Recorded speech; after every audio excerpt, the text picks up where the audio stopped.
क्यों दुखी है? क्योंकि जिनको स्वर्ग दान कर दिया पुत्र के रूप में अच्छाइयों के कारण, श्रेष्ठ औलाद, इंद्र श्रेष्ठ थे, कुबेर जी श्रेष्ठ थे, इन सब देवताओं को महर्षि कश्यप ने अपने पुत्र अच्छे हैं ऐसा सोचकर स्वर्ग कुबेर का खजाना इनको दे दिया, सारी संपत्ति इनको थमा दी। पर अच्छाइयां भी थी, सज्जनता भी थी, पर धीरे धीरे धीरे धीरे आलस्य और प्रमाद ने घेर लिया।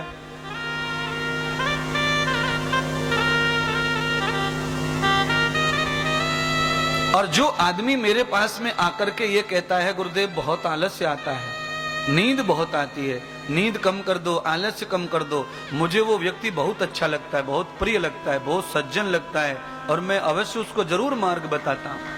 महाभाष्य नाम की पुस्तक है, व्याकरण पढ़ाने वाले एक आचार्य थे हमारे, जो हमें पढ़ाते थे गुरुकुल में, वो हमेशा कहा करते थे सृष्टि में एक ही बुराई ऐसी है जो सबका नाश करती है, और वो है आलस्य। बोलिए, इतना बड़ा नाश है। मेरी आंखों के सामने, मैं गाड़ी में बैठा हूं, मेरी आंखों के सामने एक महिला मर गई रोड पर, मोटरसाइकिल पे से टपक गई। अब क्यों टपक गई आप समझ जाओ।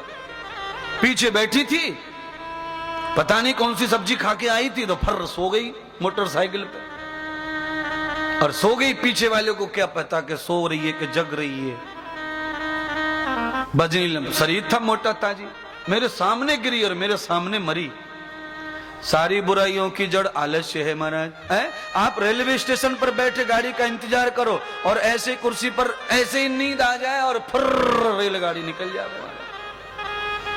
आंखें खुले, पता चले वो तो 45 मिनट पहले चली गई। बड़ा धोखा है प्रमाद में, आलस्य में।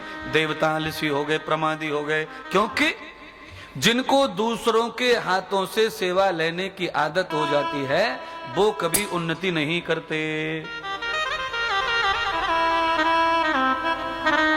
उनकी उन्नति रुक जाती है।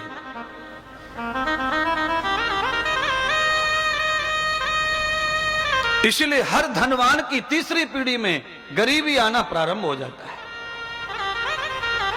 चौथी पीढ़ी गरीब हो जाती है। क्यों? प्रमाद की, आलस्य की आदत हो जाती है।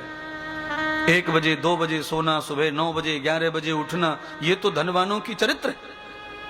अरे जिनके घर में नारायण प्रसन्न है, लक्ष्मी भेज दी है, उस घर में भी सोने की आदत पड़ी है, तो लक्ष्मी जहां है वहां सोना कैसा? 4 बजे उठकर अर्घ लग जाए, सूर्य उदय ही नहीं हुआ तो अर्घ चढ़ाते ऋषि मुनि नदियों में सूर्य देवता को बिना सूर्य के। इसका मतलब है बिना सूर्य के अर्घ नहीं चढ़ाते। सूर्य कहीं गया नहीं है, धरती ने आड़ कर ली है, अमेरिका में प्रकाश कर रहा है। धरती भारत की पर तो अंधेरा है, अमेरिका में तो प्रकाश है।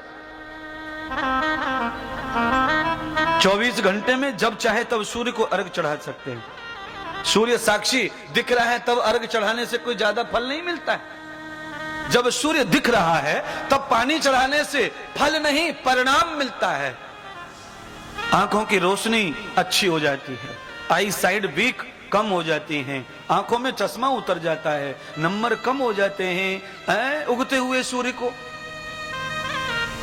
पानी चढ़ाओ, ऊपर को हाथ करके चौड़े से पात्र में थाली ले लो या कोई बड़ा पात्र ले लो जो कम से कम इतनी बड़ी धार बन जावे, और उस धार में से आंखें खोल के जब हम सूर्य को देखते हैं और सूर्य का नाम लेकर जल अर्पण करते हैं तो उस जल से निकलती किरणें आंखों को चार्ज कर देती हैं, आंखों को नया कर देती हैं। अरे किसी भी चीज को विद्या के साथ देखो, लॉजिक के साथ देखो, विश्वास के साथ, पाखंड के साथ क्यों देखना? सूर्य को पानी चढ़ाने से पाप धुल जाता है, सूर्य को पानी चढ़ाने से बेटा आ जाता है, सूर्य को पानी चढ़ाने से अमर हो जाते हैं, ये पाखंड है। सूर्य को जल चढ़ाने से जीवन को शक्ति प्रदान होती है, क्योंकि जल से हर चीज बलवान होने लगती है, जल से शक्ति आने लगती है हर चीज में। माना है रस्सी को ले लो आप, सूखी रस्सी को आप तोड़ भी सकते हैं, और रस्सी वो गीली कर लो तो ताकतवर हो जाती है। जितने सेंटरिंग वाले हैं वो रस्सी को गीली करके लपेटते महाराज, 20-20 मंजिल तक सीमेंट, ईंट, रेत, गिट्टी सब चढ़ा देते। पर अनुकूल संयमित गीलापन ज्यादा दिन रस्सी पानी में पड़ी रही तो सड़ जाती है, गल जाती है। इसलिए हर जगह पर युक्ति चाहिए, नियोजन चाहिए।